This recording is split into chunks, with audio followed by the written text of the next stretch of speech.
চলো ফিরে যাই আবার সেই গল্প শোনার দিনে।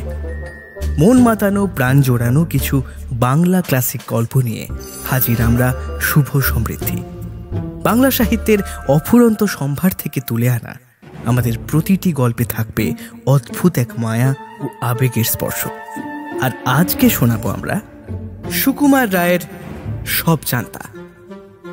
শুরু হচ্ছে WIB প্রেজেন্টস স্টোরি টেলার শুভ সমৃদ্ধির আজকের গল্প সব জানতা।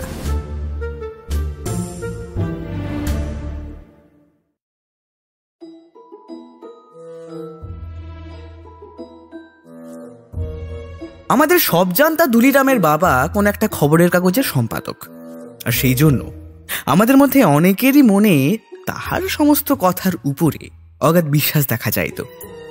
যে কোনো বিষয়ই হোক, জার্মানির লড়াইয়ের কথাই হোক আর মোহনবাগানের ফুটবলের ব্যাখ্যাই হোক, দেশের বড় লোকেদের ঘরোয়া গল্পই হোক আর নানা রকম উৎকট রোগের বর্ণনাই হোক, যে কোনো বিষয়ে সে মতামত প্রকাশ করিত। একদল ছাত্র অসাধারণ শ্রদ্ধার সঙ্গে সে সকল কথা শুনিত। মাস্টারমশাইদের মধ্যেও কেহ কেহ এই বিষয়ে তাহার ভারী পক্ষপাতী ছিলেন। দুনিয়ার সকল খবর লইয়া সে কারবার করে, সেই জন্য পণ্ডিত মহাশয় তাহার নাম দিয়েছিলেন সব জানতা। আমার কিন্তু বরাবরই বিশ্বাস ছিল যে সব জানতা যতখানি পাণ্ডিত্য দেখায়, আসলে তাহার অনেকখানি উপরি চালাকি। দু চারটি বড় বড় শোনা কথা আর খবরের কাগজ পড়িয়া 2-10টা খবর এইমাত্র তাহার পুঁজি। এবার তারই ওপর রংচং দিয়া নানা রকম বাজে গল্প জুড়িয়া সে তাহার বিদ্যা জাহির করিত। একদিন আমাদের ক্লাসে পণ্ডিত মহাশয়ের কাছে এসে নায়াগ্রা জলপ্রপাতের গল্প করিয়াছিল। তাহাতে সে বলে যে নায়াগ্রা 10 মাইল উঁচু এবং 100 মাইল চওড়া। একজন ছাত্র বলিল, সে কি করে হবে? এভারেস্ট সব থেকে উঁচু পাহাড়, সেই তো মোটে 5 মাইল। সব জানতা তাকে বাধা দিয়া বলিল, তোমরা তো আজকালকার খবরই রাখো না, আমি বলছি এটাই সত্যি। এবার যখনই তাহার কথায় আমরা সন্দেহ বা আপত্তি করতাম, সে কিছু একটা তেমন নাম করিয়া আমাদের ধমক দিত, তোমরা কি অমুকের চেয়ে বেশি জানো? আমরা বাহিরে সব সহ্য করিয়া থাকিতাম, কিন্তু এক এক সময় রাগে গা জ্বলিয়া যাইত। সব জানতা যে আমাদের মনের ভাবটা বুঝিত না তাহা নয়, সে তাহা বিলক্ষণ বুঝিত এবং সর্বদাই এমন ভাব প্রকাশ করিত যেন আমরা তাহার কথা মানি বা না মানি তাহাতে কিছুমাত্র তার আসে যায় না। নানা রকম খবর ও গল্প জাহির করিবার সময় মাঝে মাঝে আমাদের শুনাইয়া বলিত, অবশ্যই কেউ কেউ আছেন যারা এসব কথা মানবেন না, অথবা যারা না পড়েই খুব বুদ্ধিমান তারা নিশ্চয়ই এসব উড়িয়ে দিতে চাইবেন ইত্যাদি। ছোকরা বাস্তবিক অনেক রকমের খবর রাখিত, তার উপর বোলচালগুলিও ছিল বেশ ঝাঁঝালো রকমের। কাজেই আমরা বেশি তর্ক করিতে আর সাহস পাইতাম না। তারপরে একদিন কি কুক্ষণে তাহার এক মামা ডেপুটি ম্যাজিস্ট্রেট হইয়া আমাদের স্কুলের কাছে বাসা লইয়া বসিলেন, আর তখন থেকে সব জানতাকে আর পায় কে। তাহার কথাবার্তার দৌড় এমন আশ্চর্য রকম বাড়িয়া চলিল যে মনে হইতো বুঝি তাহার পরামর্শ ছাড়া ম্যাজিস্ট্রেট হইতে পুলিশের পেয়াদা পর্যন্ত কাহারও কাজ চলিতে পারে না। স্কুলের ছাত্রমহলে তাহার খাতির ও প্রতিপত্তি এমন আশ্চর্য রকম জমিয়া গেল যে আমরা কয়েক বেচারা যাহারা বরাবর তাহাকে ঠাট্টা বিদ্রুপ করিয়া আসিয়াছি, একেবারে কোণঠাসা হইয়া রহিলাম। এমনকি আমাদের মধ্য হইতে 2-1জন তাহার দলে যোগ দিতেও আরম্ভ করিল। অবস্থাটা শেষটায় এমন দাঁড়াইল যে স্কুলে আমাদের টেকা দেয়। 10টার সময় মুখ কাঁচুমাচু করিয়া ক্লাসে ঢুকিতাম, আর ছুটি হইলেই সকলে ঠাট্টা বিদ্রুপ হাসি তামাশার হাত এড়াইবার জন্য দৌড়িয়া বাড়ি আসিতাম। টিফিনের সময়টুকু হেডমাস্টার মহাশয়ের ঘরের সামনে একখানা বেঞ্চের উপর বসিয়া অত্যন্ত ভালো মানুষের মতন পড়াশোনা করিতাম। এইরকম ভাবে কতদিন চলিত তা জানি না, কিন্তু একদিনের একটা ঘটনায় হঠাৎ সব জানতা মহাশয়ের জারি জুরি এমনই সব ফাঁস হইয়া গেল যে তাহার অনেক দিনের খ্যাতি ওই এক দিনেই লোপ পাইল। আর আমরাও সেদিন হইতে একটু মাথা তুলিয়া হাঁপ ছাড়িয়া বাঁচিলাম। সেই ঘটনার গল্পই বলিতেছি। একদিন শোনা গেল লোহারপুরের জমিদার রামলাল বাবু আমাদের স্কুলে 3000 টাকা দিয়াছেন একটি ফুটবল গ্রাউন্ড ও খেলার সরঞ্জামের জন্য।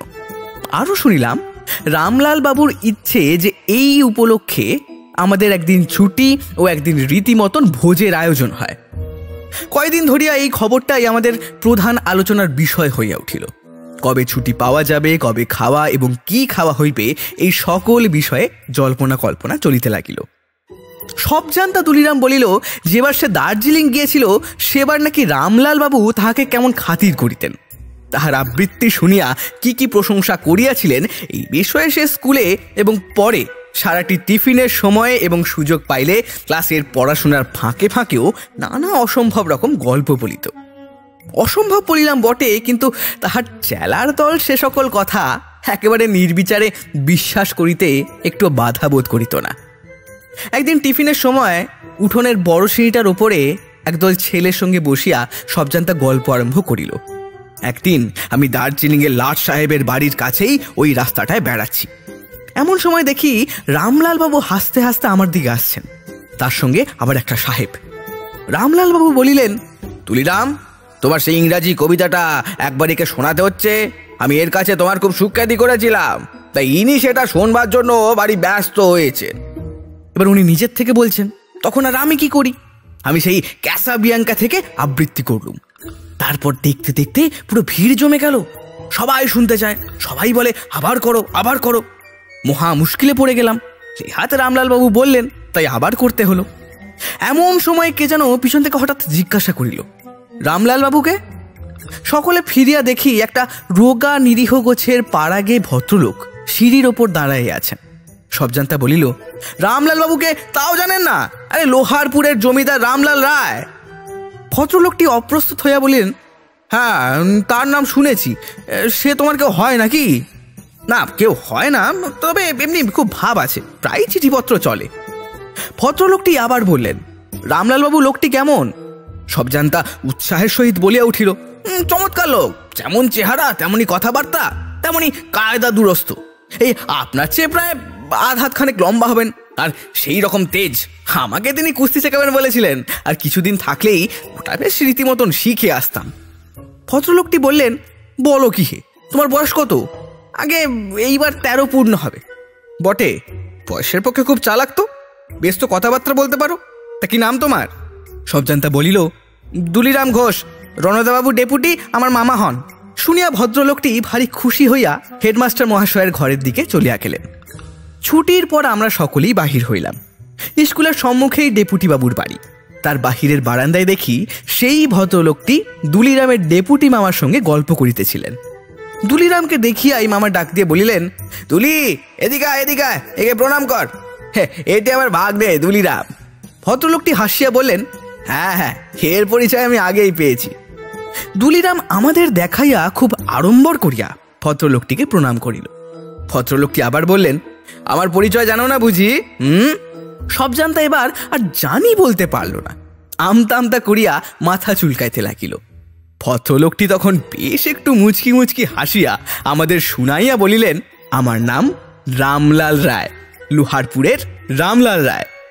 তুলিরাম অনেকক্ষণ হাঁ করিয়া দাঁড়াইয়া রহিল। তারপর তার মুখখানা লাল করিয়া হঠাৎ এক দৌড়ে বাড়ির ভেতর ঢুকিয়া গেল। ব্যাপার দেখিয়া ছেলেরা রাস্তার ওপর হো হো করিয়া হাসিতে লাগিল। তার পরের দিন আমরা স্কুলে আসিয়া দেখিলাম সবজান্তা আসে নাই, তাহার নাকি মাথা ধরিয়াছে। নানা অজুহাতে সে 2-3 দিন কামাই করিল। তারপর যেদিন স্কুল আসিল, তখন তাহাকে দেখিবা মাত্রই তাহার কয়েকজন চেলা, কি হে, রামলাল বাবুর চিঠিপত্র পেলে? এই বলিয়া তাহাকে একেবারে ঘিরিয়া দাঁড়াইল। তারপর যতদিন সে স্কুলে ছিল ততদিন তাহাকে খেপাইতে হইলে বেশি কিছু করার দরকার হইত না। ওই একটিবার রামলাল বাবুর খবর জিজ্ঞেস করিলেই বেশ তামাশা দেখা যাইত।